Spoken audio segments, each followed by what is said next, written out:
nos compromissos de trabalho. Nunca se envergonhe, nem se lamente de servir. Enriquecer o trabalho profissional, adquirindo conhecimentos novos, é simples dever. Colabore com as chefias através da obrigação retamente cumprida, sem mobilizar expedientes de adulação. Em hipótese alguma, diminuir ou desvalorizar o esforço dos colegas. Jamais fingir enfermidades ou acidentes, principalmente no intuito de se beneficiar das leis de proteção ou do amparo das instituições securitárias, porque a vida costuma cobrar caro semelhantes mentiras. Nunca atribua unicamente a você o sucesso dessa ou daquela tarefa, compreendendo que em todo trabalho há que se considerar o espírito de equipe. Sabotar o trabalho será sempre deteriorar o nosso próprio interesse. Aceitar a desordem ou estimulá-la é patrocinar o próprio desequilíbrio. Você possui inúmeros recursos de promover-se ou de melhorar a própria área de ação, sem recorrer a desrespeito, perturbação, azedume ou rebeldia. Em matéria de remuneração, recorde: quem trabalha deve receber, mas igualmente, quem recebe deve trabalhar. Meus irmãos, que a paz de Jesus Cristo se encontre conosco, que as bênçãos do nosso Pai, do nosso Criador, que elas possam nos alcançar onde quer que nos encontremos. A lição de hoje do livro Sinal Verde é intitulada Nos compromissos de trabalho. De nossa parte, sentimos-nos no dever de iniciarmos esse nosso comentário recordando a premissa básica do Evangelho de Jesus Cristo. Se de fato queremos ser felizes, precisamos fazer o bem. Mais raríssimos são aqueles que estão convencidos acerca desta realidade. A maioria esmagadora prefere continuar sendo vítima das ilusões. Mas nós, como cristãos, nós sabemos que fazer o bem é o caminho da felicidade. Fazer o bem sem esperar por reconhecimento. E vamos mais longe. Fazer o bem sem esperar por frutos imediatos. Este ato, esta iniciativa demonstra interesse por ideais nobres, onde a nossa consciência deve gravitar. Mas muitos se desanimam, porque reconhecem que é necessária uma vida inteira para que nós nos tornemos conhecidos ou que sejamos mesmo de fato um homem de bem. E a maioria desanima porque percebe que o bem-estar espiritual é produto de cada ato no dia a dia, fruto de cada ação no nosso cotidiano. Mas não podemos desanimar. É natural, é compreensível que, no atual estágio em que estamos vivendo no planeta Terra, é natural que o erro, os equívocos, às vezes aconteçam. O que nós não podemos jamais é nos entregarmos de forma inerte às ilusões, vivendo de forma equivocada. Nós precisamos perceber, por outro lado, que devemos sempre estar vigilantes e atentos. É aquilo que Jesus Cristo, quando aqui esteve presente, nos advertiu a respeito da necessária vigilância, a importância de vivermos atentos, a importância da vigilância. Certamente por isso André Luiz coloca no livro o nome Sinal Verde. Ele usa do semáforo para nos recordar a importância dos sinais que a espiritualidade maior, os sinais que Deus nos envia a cada dia, os sinais que, sobretudo, a vida nos apresenta. E com esta vigilância a cada dia, mesmo que às vezes nos equivoquemos, jamais podemos abandonar o propósito de atingirmos a felicidade através da prática do bem. Todavia, nós percebemos que raro é aquele que se compromete. E a palavra compromisso frequentemente nos assusta. Compromisso no trabalho, compromisso nos relacionamentos, compromisso em viver. Talvez hoje, ao estudarmos esta lição, nós descobramos o motivo pelo qual geralmente nós fugimos do desafio de estudarmos este livro, Sinal Verde. Este livro nos apresenta não só, como já defendemos aqui, este livro não nos apresenta somente conhecimentos profundos, com poucas palavras, mas ele nos assusta de certa forma porque estes ensinamentos têm o poder de mexer com as nossas feridas emocionais. É um livro, por demais, direto e incisivo. Mas, repetimos, até mesmo o termo compromisso nos relembra de obrigações sociais que temos o dever de abraçar. E quase sempre nós fugimos de forma consciente ou inconsciente dos compromissos que nós abraçamos. Obrigações que assumimos ao desempenho do nosso trabalho em comunidade, em equipe e onde quer que nos encontremos. As nossas ações repercutem, meus irmãos, no ambiente em que nós vivemos. Nós precisamos estar conscientes desta realidade. Existem leis que regem o universo. E uma desta premissa básica que regula o nosso viver para que alcancemos a felicidade é o dever de nos responsabilizarmos pelos nossos atos. O que é triste, o que é nefasto é destacar que a maioria da população vive sabotando, iludindo-se na ideia de prejudicar a empresa ou os colegas de trabalho. A maioria da população alimenta o propósito de sabotar, seja de forma ostensiva ou dissimulada. Mas a verdade é que a maioria vive com a ideia de prejudicar a empresa e os colegas do trabalho, sem esquecer que daquela empresa ou daquele empreendimento ele retira o seu próprio sustento. Mas de forma triste e equivocada, muitos de forma consciente, repito, ou inconsciente, alimentam a ideia de sabotar o trabalho da empresa ou o trabalho dos colegas. Ilude-se, são vítimas da ilusão, porque a maioria não percebe que o ato de sabotar não só prejudica a empresa ou os colegas de trabalho, mas atinge sobretudo o seu próprio interesse, que além de prejudicarmos a vida comunitária, prejudicarmos a empresa em que nós trabalhamos, o ambiente de trabalho em que vivemos no dia a dia, de fato nós estamos provocando a causa do nosso próprio insucesso. Estamos sendo os causadores de nossa própria infelicidade. Não resta a menor sombra de dúvida de que estes comportamentos são prejudiciais.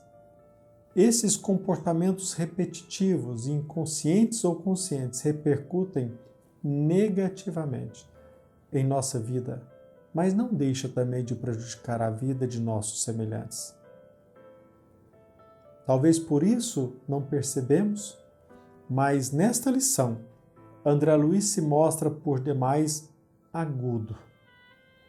sem receio de ser tão direto e incisivo. De tão direto, os seus ensinamentos chegam a nos inquietar. Pelo menos, de tão direto, os ensinamentos do benfeitor espiritual inquietam a muitos. Sabemos que esta lição é direta e incisiva, a tal ponto que muitos podem objetar, muitos podem exclamar: nossa, o benfeitor espiritual André Luiz abandonou o propósito de nos instruir para me incomodar, para se intrometer em minha vida.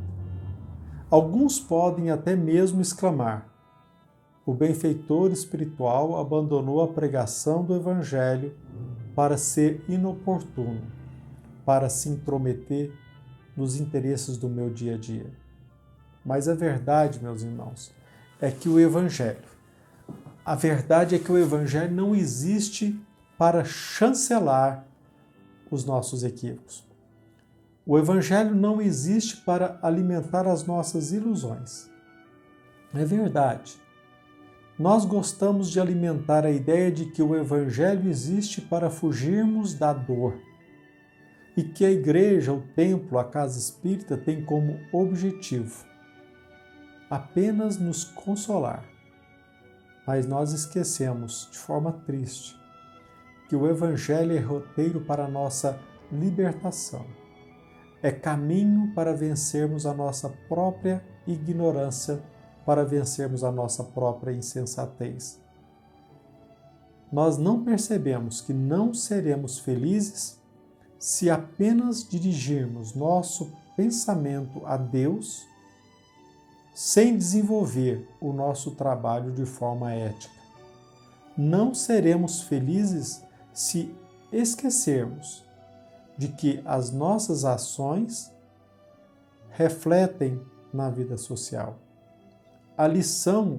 Essa lição trazida por André Luiz deixa bem claro o nosso dever de, cada um, no setor de seu trabalho, cumprir com as obrigações assumidas, sem esperar apenas pela remuneração ou salário. É nosso dever valorizar o esforço dos colegas, contribuindo com o nosso trabalho dentro do espírito de equipe. É nosso dever colaborar com os nossos chefes no setor de trabalho. É nosso dever também respeitarmos o ambiente de trabalho sem perturbá-lo com o nosso azedume, com a nossa rebeldia. Todavia, quase sempre persistimos em desrespeitar os nossos chefes, seja por melindre ou porque não alimentamos simpatia com o superior hierárquico. Por outro lado, talvez não nos ausentemos ao trabalho. Talvez sejamos eficientes na hora de chegar e na hora de sair, sejamos assíduos. Entretanto, quantas e quantas vezes realmente nos dedicamos ao trabalho que empreendemos dentro da empresa? Quase sempre, meus irmãos, persistimos na ideia doentia de fomentar o espírito destrutivo dentro do setor do trabalho, seja porque alimentamos o propósito de conquistar atenção exclusiva sobre a nossa atuação, seja porque nós alimentamos a intenção de desprestigiar o trabalho daquele que invejamos, daquele que nos causa repulsa. Estas posturas, fruto de autossabotagem. Se eu não confio em mim mesmo, não admitirei que os outros confiem no trabalho do meu colega. Se eu não valorizo o trabalho que executo, desvalorizarei o trabalho do semelhante. Se eu não me considero merecedor, farei de todo o possível para que o colega de trabalho não alcance o respeito o mérito no empreendimento que ele executa. Assim, prejudicamos o trabalho. Prejudicamos o trabalho em equipe por insanidade própria, por despeito, por inveja. Repito, estas posturas representam autossabotagem, porque, na verdade, podem até prejudicar os outros, a empresa, mas, de fato, ela nos prejudica. André Luiz vai mais longe nessa lição. Quantas e quantas vezes, meus irmãos, nós nos rotulamos cristãos? Todavia, nós procuramos o médico para obter um atestado falso, para justificar a nossa ausência ao trabalho. Quantas e quantas vezes nós nos rotulamos como cristãos, como espírita cristãos, e nós dirigimos-nos ao centro em busca de ajuda, mas ao mesmo tempo nós inventamos enfermidades ou acidentes para que nós possamos obter auxílio-doença ou aposentadoria por invalidez. Quantas e quantas vezes nós abraçamos esses equívocos? Quantos não são aqueles que vão à igreja, ao centro, e louvam o nome de Deus? Quantos são aqueles que vão à igreja e procuram auxílio da espiritualidade, mas eles não pensam, não se intimidam em simular o roubo do seu veículo para obter uma indenização perante a justiça? O pior, o que é triste de se lamentar, é que a maioria da população ainda é escrava da ignorância e da sua própria insensatez. A maioria ainda pensa em viver alimentando as suas próprias ilusões. A maioria não percebe que as nossas ações equivocadas são prejudiciais a nós mesmos e também à sociedade. André Luiz nos recorda, de forma incisiva, a vida costuma cobrar caro semelhante mentiras. Portanto, meus irmãos, sabemos que estes comentários incomodam. Temos plena ciência de que este nosso comentário pode atingi-lo. Temos convicção de que a maioria da população vive bem com a mentira, com as ilusões, a ponto de se dirigir a um templo, uma casa espírita, uma igreja apenas em busca de alívio das dores ou do consolo.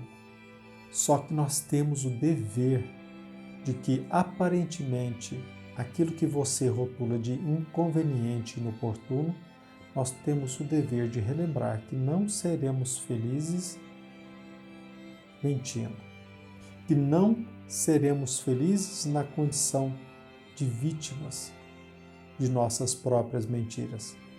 Que pensemos sinceramente, que reflitamos sobre esta lição. Nos compromissos de trabalho é uma mensagem a ser aplicada em toda e qualquer ocupação, em toda e qualquer atividade, porque a utilidade de nossa ação diária depende do fato de que não prejudiquemos ninguém em qualquer empreendimento que abraçamos. Nem sempre o caminho que nós tomamos nos conduz ao lugar desejado. E por mais tentativas equivocadas levadas a cabo, repete-se o resultado do insucesso.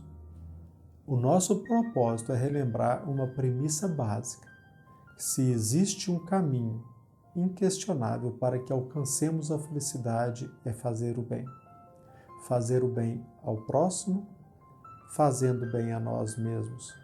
Que Deus, nosso Pai, nos abençoe hoje, amanhã e sempre. Que assim seja.